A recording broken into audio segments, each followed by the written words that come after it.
Sementara itu, H-1 pencoblosan sejak pagi PPK Ilir Timur 1 Palembang melakukan pendistribusian logistik pemilu ke PPS menggunakan armada truk dan juga mobil pick-up, salah satunya di Kelurahan 20 Ilir.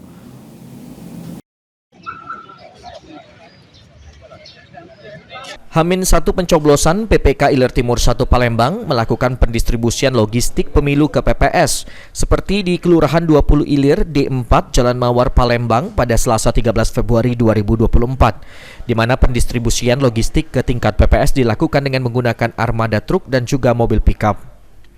Ketua PPK Ilir Timur 1, Alfian mengatakan, pendistribusian logistik pemilu sebanyak 935 kotak suara untuk sebanyak 187 TPS akan dikebut pada Selasa ini. Di Kelurahan 20 Ilir D4 ini, pendistribusian logistik dilakukan untuk sebanyak 39 TPS dan dilakukan sejak pagi agar petugas bisa langsung mengambil logistik setelah lengkap. Serta di Kecamatan Ilir Timur 1 sendiri, logistik tidak ada kekurangan.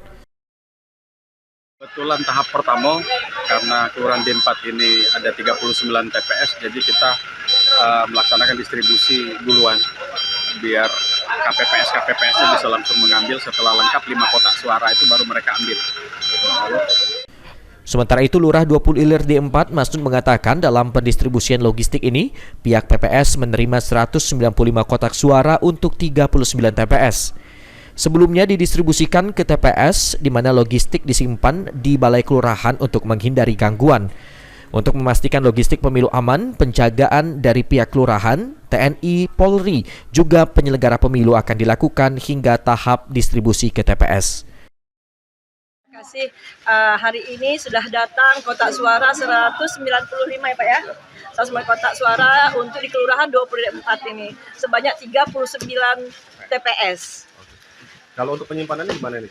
Untuk penyimpanannya kami sudah siap satu balai kelurahan, kira-kira aman lah di situ, tidak ada gangguan apapun. Kami pun standby untuk ya Pak ya, dari Babinsa dan Kaptimas kami siap untuk menjaga sampai didistribusikan ke TPS-TPS. Sandi Pratama, PAL TV.